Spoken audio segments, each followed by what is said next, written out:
Welcome back to the deep dive. Today, we're taking a really fascinating turn, actually. We're peering behind the velvet petals of one of the fastest growing niche luxury markets out there, the preserved flower industry. Mm, And this isn't just about, a bouquet that lasts forever. This is about a global logistical challenge. It's quite something. it really is. When you see those beautiful, vibrant, long-lasting roses, maybe in a sleek glass dome or a customized gift box, you might think it's simple luxury. Yeah, seems straightforward. But what the sources reveal is a story of incredible complexity. I mean, this market has just exploded.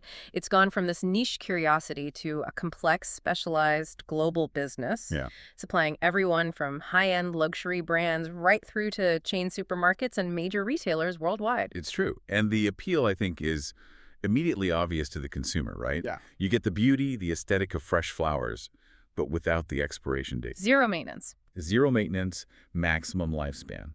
But achieving that stability, that vibrant color consistency, that soft texture, and then delivering it on a global scale, that takes an astounding level of specialized logistical and, well, chemical expertise. So our mission today is pretty ambitious. We've gathered a superb collection of sources, detailed market guides, expert commentary, and some really crucial insights from industry veterans, people who've watched this market mature over 2 decades. Yeah, our goal here is really to provide you with the essential roadmap.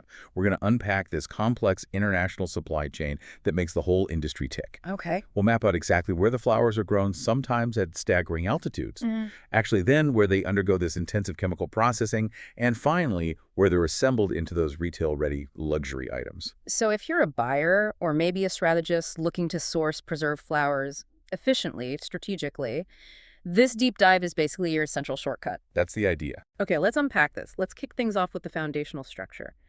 If I'm a purchasing manager, maybe I'm tasked with building a reliable supply program. What are the, say, 4 distinct phases of this global chain I absolutely need to get my head around? Right. So the global preserved flower supply chain is defined by 4 distinct stages. They're often geographically specialized, too. Ah. Think of them as maybe 4 links in a very specialized chain. Okay, 4 links. The first is fresh flower cultivation. And this needs very specific environmental factors like high altitude, consistent temperature, the right soil conditions, Right. That's the farming bit. What comes next? Second is really the technical heart of the process. Preservation and stabilization processing. This is where the magic happens. Uh-huh. Replacing the natural moisture inside the bloom with a stabilizing, non-toxic chemical compound. Often it's glycerol. And that locks the appearance in place permanently. Wow. Okay, so you've got the preserved raw material. What's third? Third, you have finished product assembly.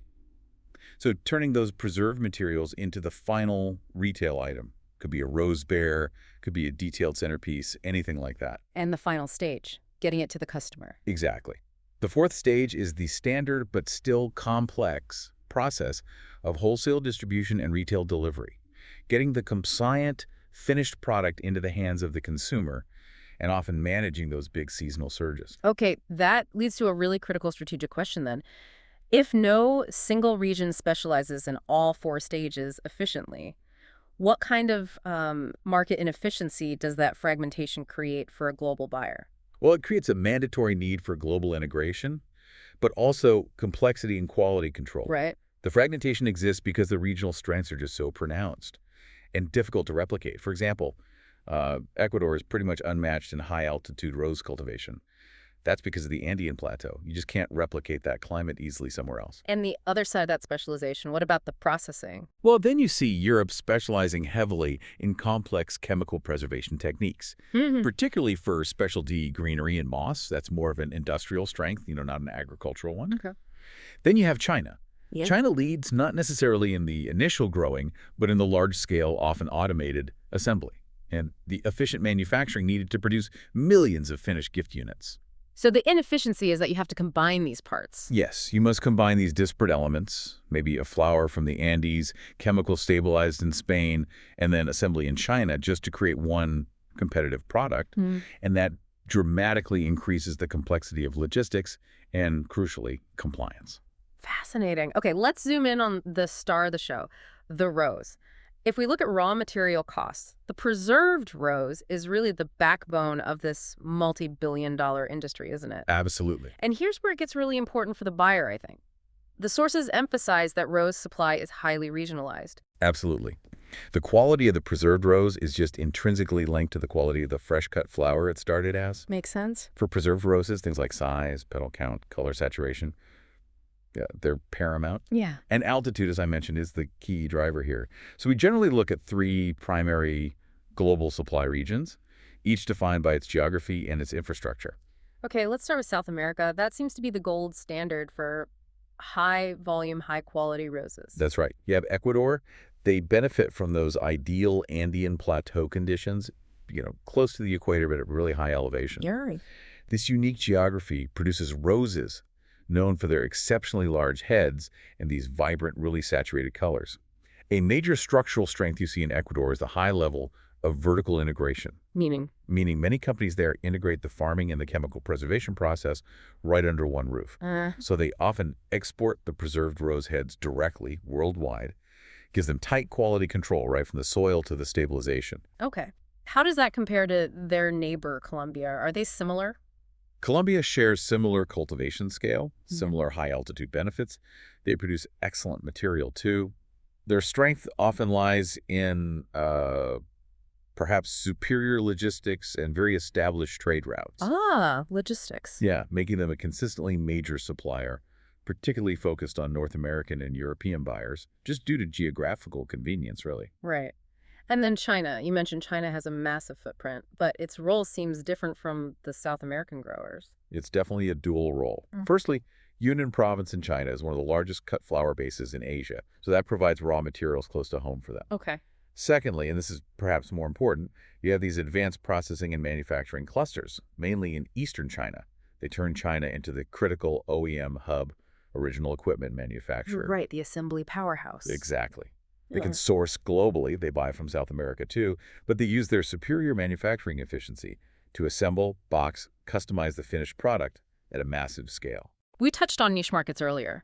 Japan and Europe aren't huge farming centers for this, yet they're crucial for quality. Why is that? Because they focus on precision. These regions often prioritize small batch, high precision preservation techniques. They aren't really aiming for mass volume. They're aiming for impeccable color stability, nuanced preservation for highly specialized, often very high-margin projects. Right. We also see emerging producers like Kenya and other parts of Africa.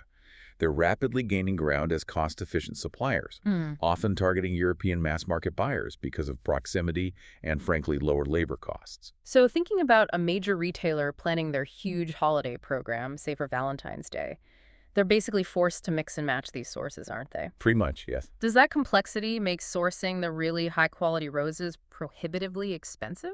Not necessarily. In fact, a smart strategy demands mixing the sources. You combine the consistent, high-quality raw material from Ecuador or Colombia with the efficient Chinese OEM assembly capacity for the final gift box. And the sources highlight a really critical nuance here. It actually relates to the cost structure. It's almost like a geometry problem disguised as a flower arrangement. Wait, geometry? So it's not just about paying less per rose head, it's about reducing the labor and materials needed for the total arrangement. Exactly. The fact that the roses grown in the Andean region, particularly Ecuador, tend to have significantly larger heads means you actually need fewer rose heads total to fill a standard gift box or a glass dome. Ah, I see. Fewer heads needed. Right.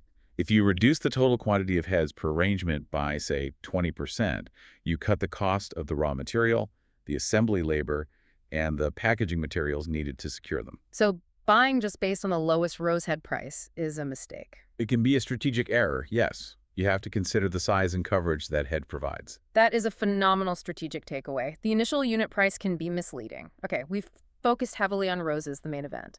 But a truly successful floral line needs volume, texture, filler. It's a supporting cast, yeah. Where do the sources point us for those critical secondary materials? Right, this is where we shift gears completely. We move away from high-altitude farming to hyper-specialized regional industrial production. The market demands variety, and this supporting cast is critical. Like what? For instance, hydrangea. used heavily to add volume and texture around the main roses. That's widely sourced from Spain, Japan, and parts of Latin America. And the essential greenery, the fillers and foliage we see. Spain and France are still the established heavyweights there. For classic preserved greenery like eucalyptus, specialized foliage, they have the chemical expertise, the established supply lines. Okay. But again, we see Kenya stepping up, providing a cost-competitive alternative for preserved foliage, particularly attractive to large buyers focused on hitting certain price points. But the material that really screams high-end interior design, the decor market, that's moss, right?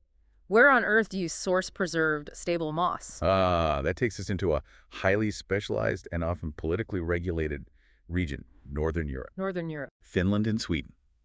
They are the leaders in reindeer moss preservation.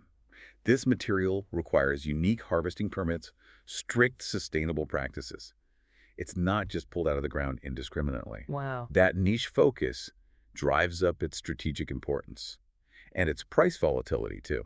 And for industrial scale decor, I'm thinking of those big stabilized moss wall panels you see in corporate offices or hotels now. Yeah, that's a huge market segment. Mm. For those large-scale projects, Italy and Belgium are the key manufacturing and stabilization centers. They take the raw moss and process it into large, compliant, often fire-retardant panels. So sourcing that specific reindeer moss from Finland is suddenly as critical for a high-end lifestyle decor line. As securing those large head roses from Ecuador for a Valentine's Day gift set. Yeah. You absolutely have to master the microgeography of every single element in your product line. It's vital. Absolutely. Okay, let's talk about the critical shift then, moving from all these disparate raw materials into the finished product that actually sits on the retail shelf. Yeah. You mentioned two main models for assembly. Correct. The first one is what we call origin-based production. Okay. Here, producers in places like Ecuador and Colombia decide, okay, we won't just export the preserved rose heads. They also create ready-to-sell items, gift boxes, branded glass domes, right there at the source. And the advantage there? It's attractive because it cuts down on one layer of international shipping costs and customs paperwork for the final assembled product. Right. Makes sense. And the second method? The second, and often more scalable approach, is consumer market assembly. This is where companies in the major consumer hubs, the US, UK, Japan, and especially the manufacturing powerhouse of China, they import the bulk preserved materials from South America, Europe, wherever, and they assemble them locally. What's the big driver for doing it that way, closer to the customer? It allows for much faster turnaround times. That's particularly crucial for chasing fast fashion trends or seasonal color preferences. Yes. And crucially, it ensures compliance with local market-specific requirements, things like packaging, labeling, sometimes even product size restrictions. That can be harder to manage perfectly from an overseas origin point. Okay, this brings us neatly to that alphabet soup every purchasing manager lives by. OEM versus ODM. For the listener who might be learning this, let's be crystal clear on the fundamental difference. What is OEM? Right. This distinction really dictates your risk and your control. OEM, that's original equipment manufacturing. It means the supplier produces exactly according to your detailed specifications, your engineering drawings, your specific materials list. They are simply building your design. So total control for the buyer. Essentially, yes. This is essential for high-volume clients like chain supermarkets that need, say, 100,000 identical units produced under very strict quality standards. Okay. And ODM, how does that flip the script? ODM, original design manufacturing, is the opposite approach. Here, the supplier already provides the design concepts. They have the product structure, the ready-to-sell items already figured out. So they bring the ideas. Exactly. And then those designs are customized with your brand, your private label. This is hugely popular for, say, bespoke gift brands or boutique retailers who want unique designs quickly, but they don't want to manage the entire product development process from scratch. Now, ODM sounds great for boutiques wanting speed, but does the source material mention any potential pitfalls, especially compared to the tight control you get with OEM? It absolutely does. The major trade-off with ODM is a potential loss of control over the finer design details. And critically, there's intellectual property risk. How so? Well, when you rely heavily on a supplier's design, you risk less differentiation in the market. Your product might look quite similar to others they produce. And you're inherently trusting them not to, share aspects of that design, perhaps subtly tweaked, with your competitors. Right, IP leakage. Whereas OEM requires more upfront investment in design from your side, but it offers maximum control and much stronger IP protection. So, when a buyer is evaluating potential suppliers, maybe an OEM or ODM in China, what are the main criteria they need to focus on beyond just getting the lowest quote, obviously? Yeah, the quote is just the start. Quality control and compliance management are completely non-negotiable. Buyers have to evaluate things like sampling speed and accuracy. Hmm. Can the supplier deliver a sample that truly represents the quality you'll get in mass production? Is it consistent? They also have to verify color card stability across different batches.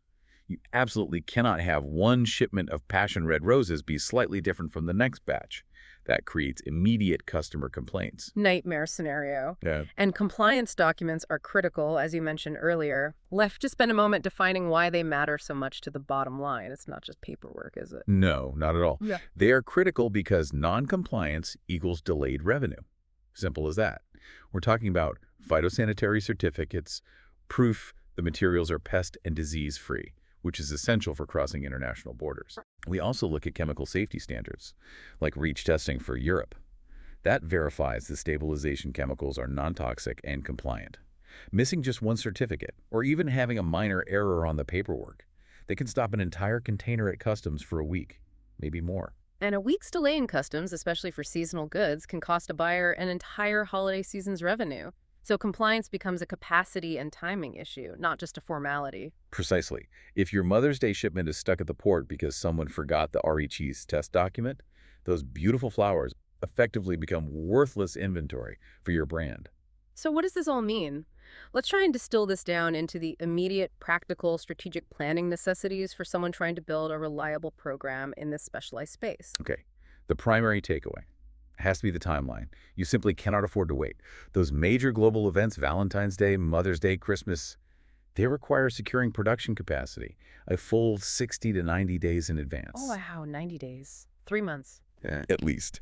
This is not a spot market where you can just source product last minute. You have to pre-book farm capacity, pre-book chemical stabilization time slots. And on the quality front, what's the buyer's ultimate responsibility there? What should they be laser focused on? Quality assurance has to focus intensely on those two critical points we keep mentioning: color consistency and flower head stability. Right. These are the main quality control points that prevent massive customer returns and complaints. If the flower head collapses during shipping or the color fades prematurely, your brand takes an immediate and pretty severe reputational hit. Okay, so synthesizing everything we've mapped out today, the specialized farms in one place, the focused chemical centers somewhere else, the global assembly hubs. What's the single most effective sourcing strategy for that purchasing manager looking towards next year? It really has to be the integrated, multi-regional approach. There's no getting around it. You must secure your high-volume rose capacity early, likely from South America, utilizing the efficiency and the size benefits of Ecuadorian and Colombian materials. You then rely on European or perhaps Japanese materials for those specialized, maybe lower volume fillers in niche items, like high-end hydrangeas or specific foliage. Okay. And finally, you leverage Chinese OEM or ODM partners for the scalable, customized, finished goods assembly. That integration is what balances the absolute best quality inputs, controlled cost, and flexible capacity. This deep dive has truly shown us, I think, that the preserved flower industry is really a masterpiece of modern logistics. It relies on these highly specialized regional strengths, connecting high-altitude farms with complex global manufacturing clusters. Correct. It's actually one of the clearest examples you'll find of how fragmentation, driven by specialized resources like climate or chemical expertise, forces integration across the globe. Right. And that integration allows for maximum personalization through ODM, or it maximizes mass market reliability through OEM. Depends on your strategy. And here's a final provocative thought for you, our listener, to consider based on everything we just covered. We know that lead times for a major holiday like Christmas require securing production maybe 90 days in advance. Minimum, yeah. Given that rigid timeline, how does a sudden, maybe viral trend in interior design, let's say an unexpected surge in demand for those stabilized moss walls, how does that impact the availability and the pricing of specialized niche materials sourced from regions like Finland and Belgium that far in advance? It immediately forces buyers across completely different industries, from gift box makers to high-end interior designers, to compete fiercely for highly constrained and specialized capacity. It proves that planning 90 days out Well, that's really just the bare minimum requirement to even stay in the game. A perfect way to illustrate the tightrope buyers walk every single day. Thank you for guiding us through this incredibly intricate global supply map. It's been fascinating. My pleasure. We'll see you next time on the Deep Dive.